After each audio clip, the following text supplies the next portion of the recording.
नमस्कार दोस्तों, स्वागत है आपका केटी वॉइस स्टोरीज चैनल में। दोस्तों, हमारी आज की कहानी है जब मैं घर में अकेली थी। मेरा नाम माधुरी है। घर में मम्मी पापा और मैं रहते थे। एक दिन अचानक फोन आया कि बुआ के लड़के का एक्सीडेंट हो गया है। सो मम्मी पापा को तुरंत जाना पड़ा। मेरे एग्जाम आने वाले थे, इसलिए मैं नहीं गई। घर पर मैं अकेली ही थी। उस दिन मौसम भी अलग रंग में था। रुक रुक कर बारिश हो रही थी। बिजली चमक रही थी। थोड़ा अजीब सा महसूस हो रहा था, परंतु मैं अपने को दिलासा दे रही थी कि बस एक रात की ही तो बात है, मैं रह लूंगी। रात के 11 बजे थे। अभी मुझे और पढ़ना था। सोचा चलो एक चाय पी ली जाए, फिर पढ़ाई करूंगी। मैं किचन की तरफ बढ़ी ही थी कि तभी जोरदार ब्रेक लगने की आवाज आई और फिर एक चीख की। पहले तो मैं थोड़ा घबराई, फिर मैंने मेन गेट खोला तो सामने एक युवक घायल पड़ा था, खून से लथपथ और अचेत। मैंने इधर उधर देखा कि शायद कोई दिखाई दे, परंतु वहां कोई नहीं था जो उसकी मदद करता। अगर मैं अंदर आ गई तो वह युवक मर भी सकता है। कुछ देर सोचने के बाद मैंने उसे उठाने का निश्चय किया।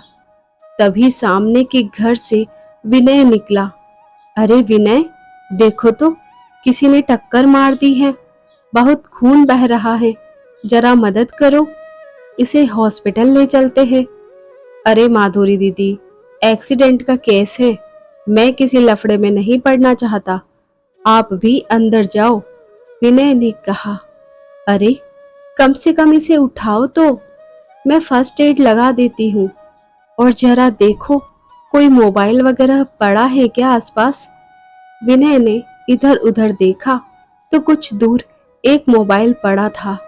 उसने उठाकर मुझको दे दिया और फिर हम दोनों ने सहारा देकर युवक को ड्राइंग रूम में सोफे पर लेटा दिया। उसके बाद विनय चला गया। मैंने उसकी पट्टी कर दी। फिर मैंने देखा कि वह कांप रहा है, तो मैं अपने पापा के कपड़े ले आई और बोली कि आप कपड़े बदल लीजिए, परंतु वह बेहोश था। फिर थोड़ा हिचकिचाते हुए मैंने उसके कपड़े बदल डाले।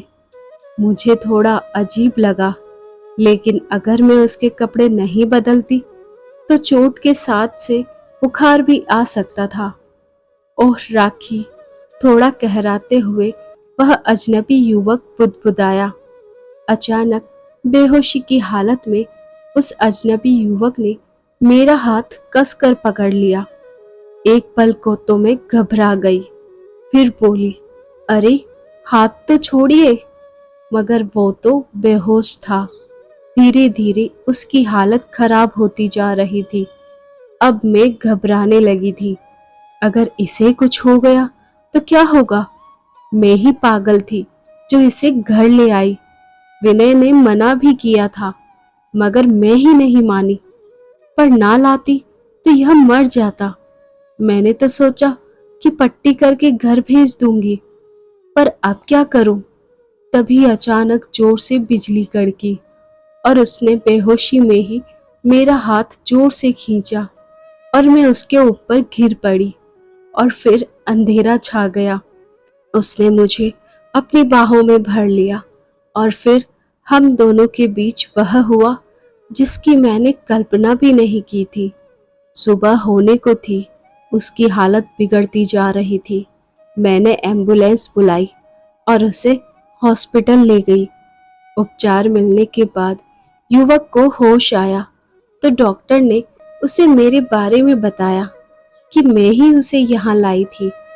तब वह युवक बोला, धन्यवाद देना तो आपके लिए बहुत छोटी बात होगी माधुरी जी, समझ नहीं पा रहा कि मैं आपको क्या दूं।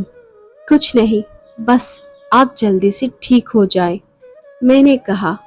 वह बोला, मेरा नाम अमर है, और मैं एक कंपनी में काम करता हूँ।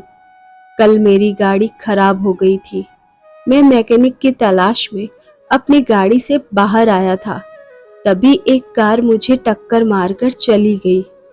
फिर उसके बाद मेरी आंखें यहाँ खुली। आपने मेरी जान बचाई।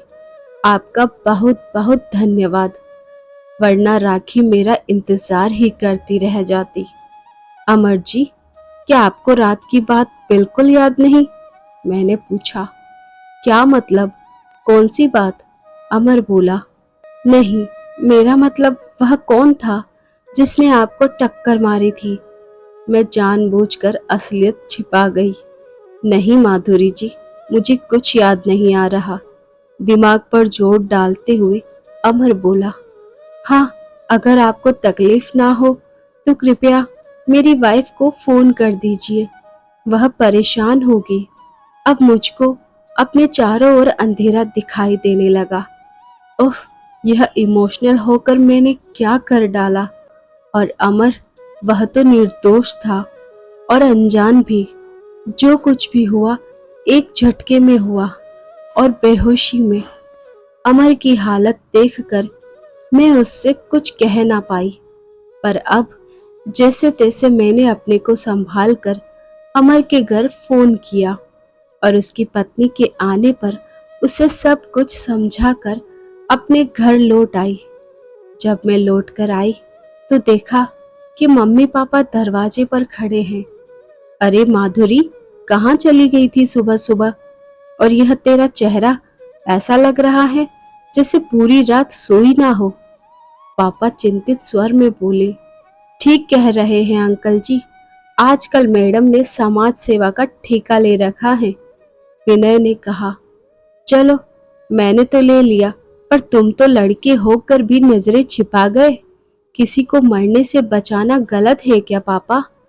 उसके बाद विनय और मैंने मिलकर पूरी बात बताई और ढूंढा तो वहीं पास में अमर की गाड़ी भी खड़ी मिल गई।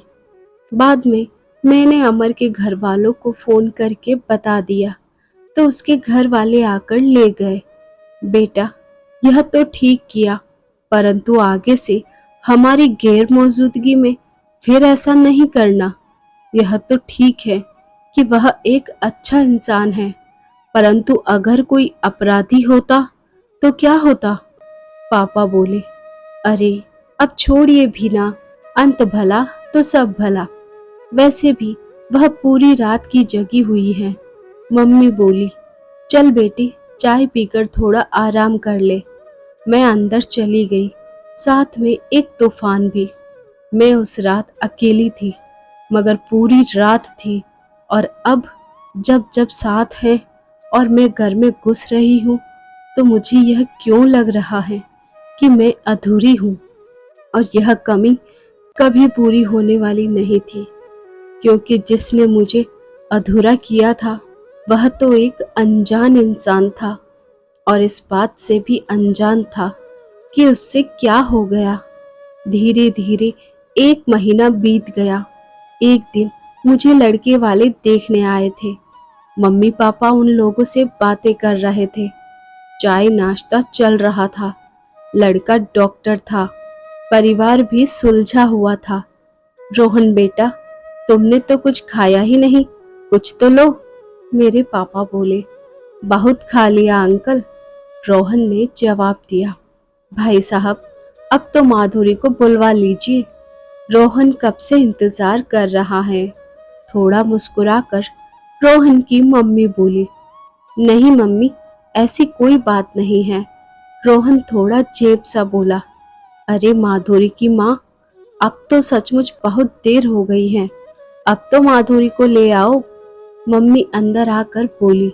माधुरी, अब कितनी देर और लगने वाली है, सब इंतजार कर रहे हैं। बस हो गया मम्मी, चलिए, मैं बोली। फिर मैं और मेरी मम्मी ड्राइंग रूम की तरफ बढ़ने लगे। अचानक मुझको लगा कि सब कुछ गोल गोल घूम रहा है और मैं बेहोश होकर गिर पड़ी। हर तरफ सन्नाटा छा गया।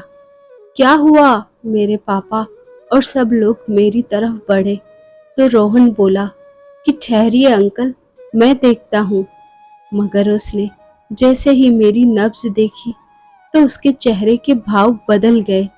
हर कोई जानना चाहता था कि क्या हुआ। रोहन ने मुझे उठाकर पलंग पर लिटाया और फिर मेरे चेहरे पर पानी के छींटे मारे तो मुझे थोड़ा होश आया। मैंने उठने की कोशिश की तो वह बोला, लेटी रहो। मुझे क्या हो गया अचानक पता नहीं। मैंने कहा, कुछ खास नहीं, बस थोड़ी देर आराम करो। कहकर रोहन ने एक इंजेक्शन लगा दिया। अब सबको बेचैनी होने लगी, खास तौर पर मेरे पापा को। वे बोले, रोहन बेटा बताओ ना क्या हुआ माधुरी को। कुछ खास नहीं अंकल, थोड़ी कमजोरी है और नए रिश्ते को लेकर टेंशन तो हो ही जाती है। अब सब कुछ ठीक है। क्या मैं माधुरी से अकेले में बात कर सकता हूँ? क्यों नहीं, मेरे पिता बोले। मैं कुछ असमंजस में थी, सोच रही थी कि क्या हुआ। तभी कमरे में रोहन ने प्रवेश किया। उसे देखकर मैं कुछ सकुचा कर बोली, पता नहीं क्या हुआ रोहन जी, बस मैं कमरे में आई और सब कुछ घूमने लगा और मैं बेहोश हो गई। क्या तुम्हें सचमुच कुछ नहीं मालूम माधुरी? रोहन मुझे गहरी नजरों से देखते हुए बोला, आप तो डॉक्टर हैं, आपको तो पता होगा कि मुझे क्या हुआ है। क्या तुम मुझ पर भरोसा कर सकती हो? रोहन ने कहा।